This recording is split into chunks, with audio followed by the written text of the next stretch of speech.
mga kalakad, mapagpalang araw po sa ating lahat at magandang umaga. Nandito po ngayon tayo mga kalakad. Iinom po tayo ng herbal na dahon ng malunggay. Dahil sumusumpong na naman po yung aking acid reflux. Kaya sa mga hindi pa po nakakaalam mga kalakad, yung mga nakakaranas na may acid reflux, itong mga kalakad, ito po yung epektibong gamot na pinanggamot ko dati sa aking acid reflux or GERD.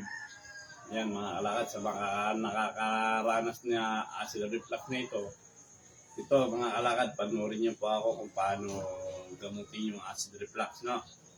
Kuha po tayo ng dahon ng malunggay. Yan mga kalakad. Isang dahon ng malunggay, isang tangkay, no?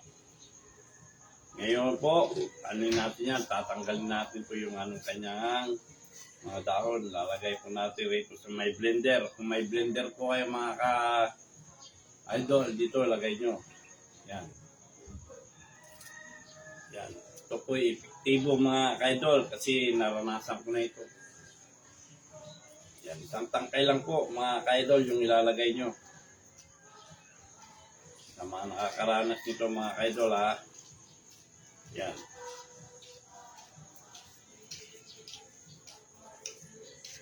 Lagay nyo kung may blender po kayo, mas lalong okay. Yan. I-share ko lang po kung paano gumaling ang aking acid reflux mga ka-idol. Ngayon po, nararamdaman ko na naman na sumusumpong, kaya iinom po tayo ng acid, ang dahon ng malunggay na blender. Yan. Yan mga ka-idol. Ito po ay epektibo idol dahil nung nagka-acid reflux ako noon, inano ko to. Ito po yung ininom kong herbal. Ngayon po, lalagyan po natin ng tubig. Isang baso po. Yan. Lalagyan po natin yan. Depende po kung pupunoy nyo po yung baso. Yan, ito mga ka-idol. Ito po, wala pong halong ibang chemical, no mga ka-idol. Kaya po, lalagay po natin. Ito po yung nagpapagaling sa aking acid reflux noon. Lalagay po natin sa may blender. Ayan.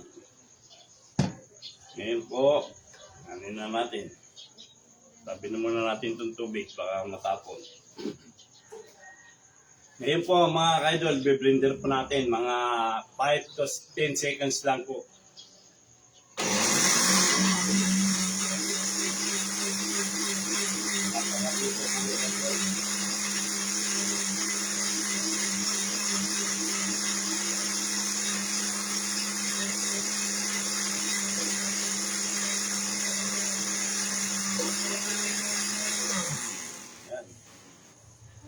Yan, okay na mga idol na ano na siya, na ano na yung malunggay na blender na.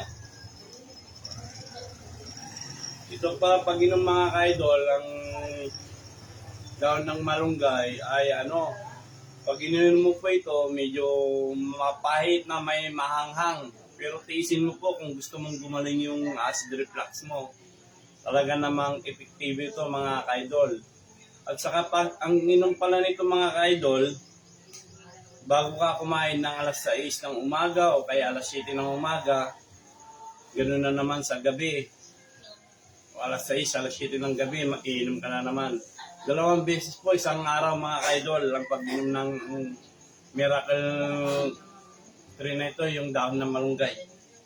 Yan mga ka-idol, lalagyan na natin sa baso. Transfer na natin. Ito ka-idol ha, purong-puro, walang halong ibang chemical. Walang asukal, walang ano. Yan. Ito po yung ginamit ng Diyos na gamot ko para gumaling ang aking acid reflux mga ka-idol.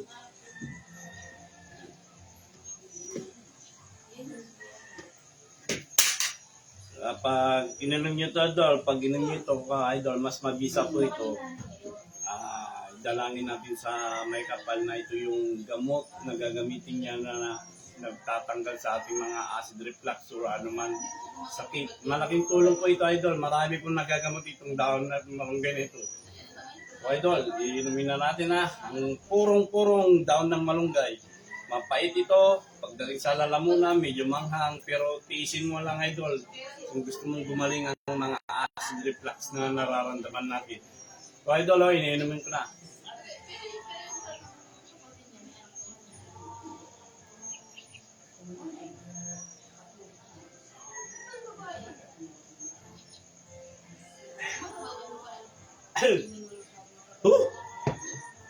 Eh nga idol, gaya nga sinabi ko sa inyo. Pag ininom niyo ito, medyo pagdating sa loob, mapait, na medyo manghang. Ayan. Yan idol, nayayari ko na yung isang baso. Mamayang hapon na naman po yung isa. Kasi po, nararamdaman ko na naman po yung aking acid reflux. Pag nararamdaman ko po yun, iinom na po ako ng daon ng malunggay. Yan po mga ka-idol. Kaya mga nakakaranas nito mga idol, ang hirap nito yung may acid reflux. Talaga naman nakala mo yung heartburn na sinasabi, yung susungkong para kang maatake. Ganun po yung ano niyan, yung sintomas niya. Kaya ako po bilang naranasan ko po yung yung acid reflux na ito, sinishare ko po kung gaano po yung herbal na gamot na ito, yung mga nagagamot ng herbal na daon ng malunggay na ito. Marami rin nagpipihim sa akin mga ka-idol kung ano daw yung nagagamot ng daon ng malunggay. Sabi ko, para sa akin, ito muna yung po ang aking nagagamot mga ka-idol. Ito yung acid reflux ko. Maganda po kasi ito idol kasi nung inano ko po yung 2 beses pa ako nagkain ng herbal. Yung unang-una, yung dahon ng bayabas, pero hindi ko po siya yan. Ngayon po, itong daon ng malunggay na ito mga kaidol, hiyang ko po siya. Ayun, panoorin niyo po sa aking YouTube channel na Boy Lakad Vlog. Yung nakaputi pa akong boxer mga kaidol. Nandun po yung mga bawal na kainin, kung paano inumin ng daon ng malunggay. Yun, inano ko po dun. Idinemo ko na dun mga kaidol yung yung mga nagagamot ng daon ng malunggay ito. Alam ko po mahirap yung magka-acid reflux. Ang dami nagpipihim po sa akin mga kaidol, lalo nung nakarang araw na sa palengke po ako. May lumapit po siya sa akin. Ako po yung nabigla, sinabi niya, Idol, Boy Lakad, sabi niya sa akin. Napanood ko po yung yung vlog mo na Boy Lakad sa YouTube kanya. Napakalaking tulong kanya. Bakit po ako? Kasi yung mga naranasan mong sintomas nung kanya, kasalukuyan may acid reflux ka, lahat ng sintomas na yun, nararanasan ko idol, sabi niya sa akin. Kaya nagpapasalamat po ako sa iyo, Idol Boy Lakad, sabi niya sa akin. Talaga naman, yung yung isang tricycle driver mga idol, isang kasamang tricycle driver, niyakap niya po ako idol. Sa awa ng Diyos daw ngayon, bihira na lang sumusumpong yung acid reflux niya dahil sa daon ng malunggay na ito. Kaya yung mga nakakaranas mga kaidol na acid reflux mga kaidol, huwag po kayong mawalan ng pag-asa. Manalangin tayo sa Diyos na gagaling at gagaling yan. Saka isa pa idol, pag sumumpong yung na yan, yung heartburn na yan, huwag po tayong magpaano sa kanya. Ano ba ang term nito? Huwag pa tayong magpahasakal sa kanya. Huwag po tayong magpaano sa kanya. Yung, term na ito? Yung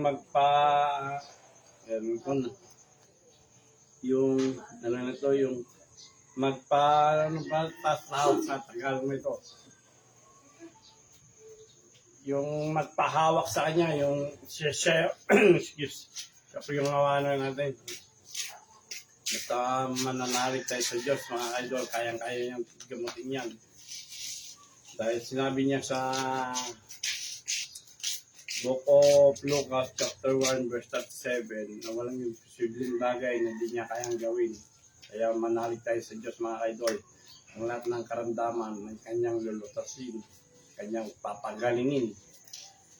Kaya yan mga idol sa mga nakakaranas dyan na may acid reflux. Wag pa tayong magpapaano sa kanya, yung magpapatali. O kaya, pag sumumpong po yung ano, excuse, yung heartburn na yan, orasan po natin yan. Kaya ang ginawa ko po noon, kumuha po ako ng ballpen at papel. Pag sumusumpong yung heartburn ko po, inano ko po yan. Parang gwardiya ba, nilaladbo. Kung anong oras susumpong, kung anong oras aalis. Opo, ano ko lang po, i-share ko lang po. Noon nagkaroon pa ako ng ng GERD, heartburn, or acid reflux. Lalong-lalo na po nung nagbabiyahe pa ako, parang kala mo po, maatake na pa ako nung nasalot pa ako ng jeep. Papunta pa lang ako sa bayan upang maghanap buhay. Yun. Sumumpong siya mga ka-idol. Ang sabi ko nga noon, Lord, parang oras ko na ako. Kung kukunin mo na ako, kukunin mo na po ako sa Panginoon. Pero sa awa ng Diyos, mga ka-idol, yun, pinagaling niya ang aking acid reflux or heartburn. Kaya napakabuti ng Diyos, mga ka-idol. Iba lang tayo sa Kanya. Sa mga nakakaranas ngayon, mga idol, panoorin niyo po sa aking Boy Lakad Vlog sa YouTube channel, yung nakaputi pa akong baksero, kaya or naka-orange. 2 beses ko na po siyang sinare sa Boy Lakad Vlog, mga idol. Ilang beses din po akong tinakbo sa ospital nung nagkaroon pa ako ng acid reflux nito. 2 beses po akong tinakbo, nahirapan pa akong huminga. Yun nga po, sobra na po sa acid. Yung unang-una po mga ka-idol, acid yan. Pangalawa po yung mga kape, soft drinks yan. Saka yung mga matatabang pagkain, mga prito, ganun. Yung manghang, yung may makamatis. Ano pa ba? Yung mga hindi dapat kainin pag may acid reflux ka. Oo, yung mga yung mga sigang yan. Manghang, yan yung may mga sili. Opo, ako po yung nag-suffer noon mga ka-idol, nung kasagsagan ng aking acid reflux ko. Ang kinakain ko lang noon po, Skyflex, yung nilagang itlog, Yakult, yan, yung gamot mga yan, ka-idol. Ano pa ba? Yung nilaga, yung may daan na malunggay, itlog nilaga, ganun lang, may sabaw.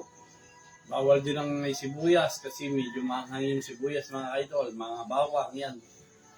Yung mga mapritong pagkain, katulad ng pritong karne, yan.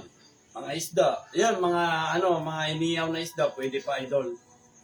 Yung mga inihaw na isda, ganun. Kaya sa awa ng Diyos, mga idol, nakaka-recover na ako ngayon.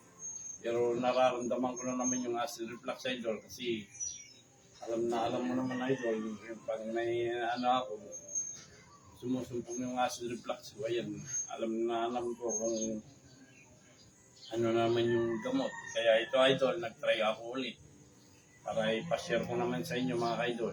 Noon, idol, 80 kilos ako.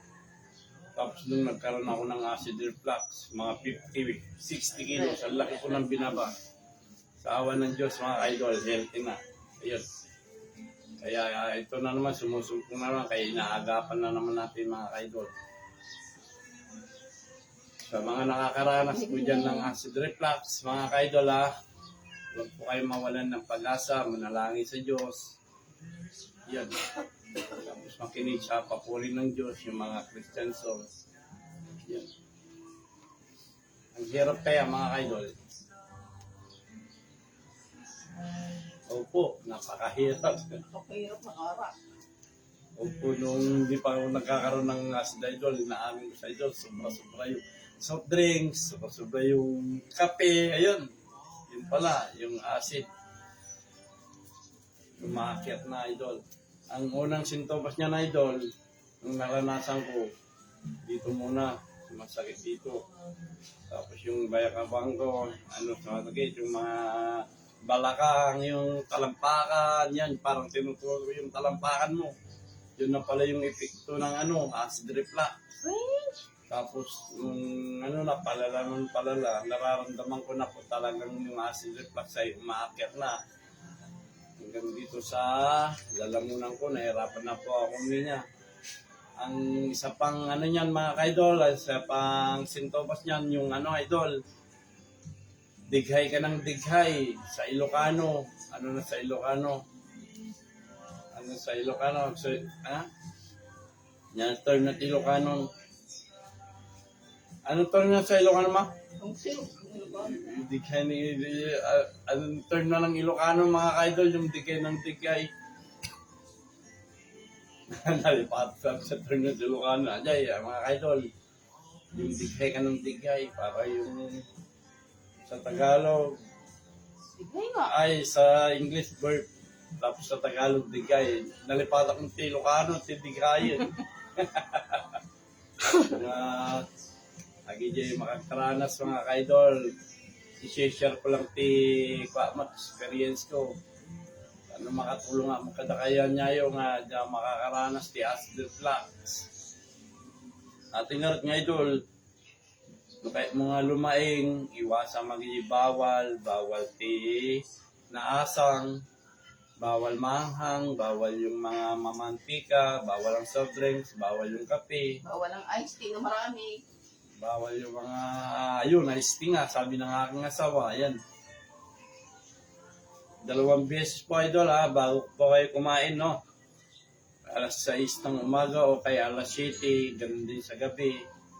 Alas 7, alas 6, ang alas 7 na naman. Bago ka kumain idol bago ka kumain, dapat pinom ka na nito. Ng 30 minutes o kaya 1 oras. Yan. Yung kakainin mo idol, konti lang. Tapos yung mga kanin mo, konti lang. Ngayon po, aminin ko sa inyo idol, yung kanin ko medyo napaparami na naman, kaya siguro sobra naman sa acid to. Epekto ng acid yung maraming kanin siguro. Kaya magbawas-bawas na naman tayo ng kanin mga kaidol. Kaya ito mga kaidol, kung wala man kayo blender idol, dapat pwede rin yung dikdikin idol. Dikdikin nyo yung daon ng malunggay, kunin nyo po yung katas. Tapos dadagdagan nyo lang siya ng tubig. Kung yung wala mga blender dyan idol, pwede naman po siya i-manual. Yan. Pero much better idol na meron po tayo blender kasi talagang niya po. Talagang gigilingin niya yung dahon ng malunggay.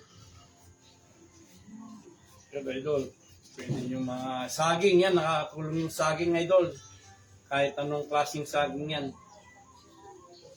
Maging tulong sa yung may acid reflux. Idol, talagang idol, nagpanik din ako. Yung panic attack ko, sumumpong din sa akin.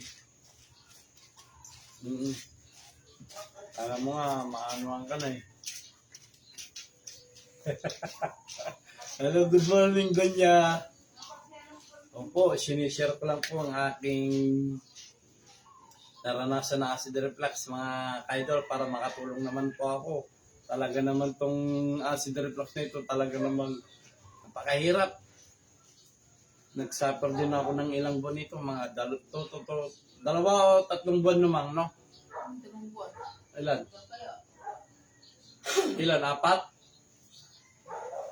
4 months, mga idol, na nag-suffer din ako. Pero yung mga yung napapanood ko sa YouTube, mga idol, doon ng 1 taon, 3 taon, di man natatanggal yung nila, yung acid reflux nila. Ang dami na daw nilang iniinom na gamot, nagpapatingin lagi sa doktor. Ayun nga, kasi kanya-kanya naman yung idol eh. Kung talagang decide kang na gumaling yung acid reflux mo, tanggalin mo yung mga bawal, bawasan mo yung mga bawal, iwaksi mo yung mga bawal. Kung talagang decided ka na gumaling yung acid reflux mo. Ayun nga idol, ito, sa tulong ng Diyos, ito po yung pre-provide niyang gamot para sa akin, yung herbal na ito. Kaya ngayon mga idol, aking pasasalamat ko sa Panginoon na pinagaling niya ito ang aking acid reflux. E bagamat medyo sumusumpong na naman mga idol, ay ito po, inaagapan na natin kagad. Masaway na naman ako kamo. Oo. Kasi po, minsan nagsusurprise din ako ngayon, pero ay, parang gano'n na ito eh. Opo. Kaya yung mga nakakaranas ng acid reflux, huwag kayong mawalan ng pag-asa mga idol. Opo, may binigay din sa akin na gamot noon, liquid na kulay blue na bibili sa mga butika. Ano mo talag doon? Yung ano lang naman yun, yung mga liquid na yun idol, pampakalma lang. Actually, hindi ka ano yun lang, for the meantime lang yun, pakakalmain lang yung acid reflux mo. Pero pero nung ininom ko po ito idol, yung dami na malunggay na ito, po, mga 4 na buwan din ako umiinom nito mga idol. Ay hindi, 4 na buwan. In 10 days lang pala. Pero yung nag-suffer pa ako, 4 na buwan. 10 days lang pala ang mga idol, sa maniwala kayo sa hindi. 10 days ko lang ininom. Dalawang beses sa isang araw ko pa lang ininom. Opo, sa tulong ng Diyos mga idol, tinanggal niya po yan. 10 days lang po, in 10 days. Sa pagtitik ko na ito, napakagaling ng Diyos. Pinagaling niya ang aking acid reflux. Kaya share ko po sa inyo sa mga nakakaranas nito mga idol, sa mga kamag-anak nyo dyan, sa mga kaibigan nyo, sa mga klase nyo, sa mga tropa nyo, sa mga kamarites nyo. Ayan.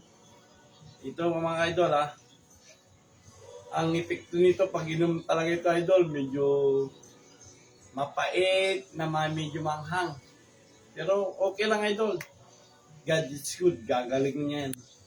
Tiwala lang tayo sa kanya mga idol. Saka hindi lang po acid reflux nito ang napapagaling niya mga idol. Kaya yung din yan. Yung nahihirapan din humihi yan. Nililinis niya din yung UTI. Ganun. Kasi yung asawa ko ganito din yung ginagawa niya pag nagkaka-UTI siya. Uminom din ng ganito.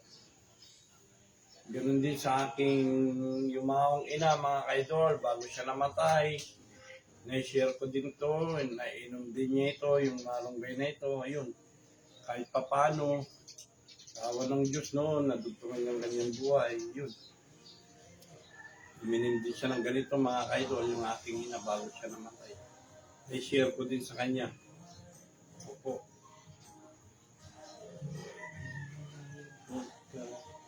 Kaya sa mga nakakaranas dyan na mga idol, wag mawawalan ko ng pag-asa. Napakahirap din ito mga idol, pero in God's grace, tatanggalin niya yan. Magtiwala kayo lang sa kanya mga idol.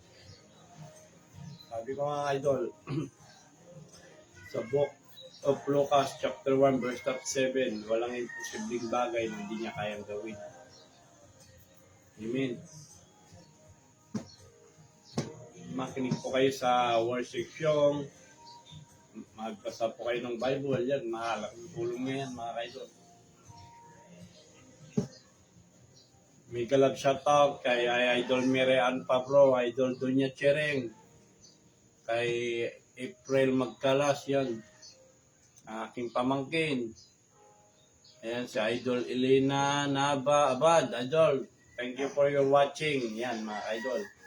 Sa mga nakakaranas nyo ito, idol, paki-share nyo sa mga kaibigan nyo, kamag-anak nyo, kamaritis nyo, katropa nyo, ayan. Mga kapitbahay, yan. O sige mga idol, hanggang dito na lang. Ingat-ingat po tayo lahat. Mapagpalang araw at good morning, good morning. Thank you po mga idol, thank you.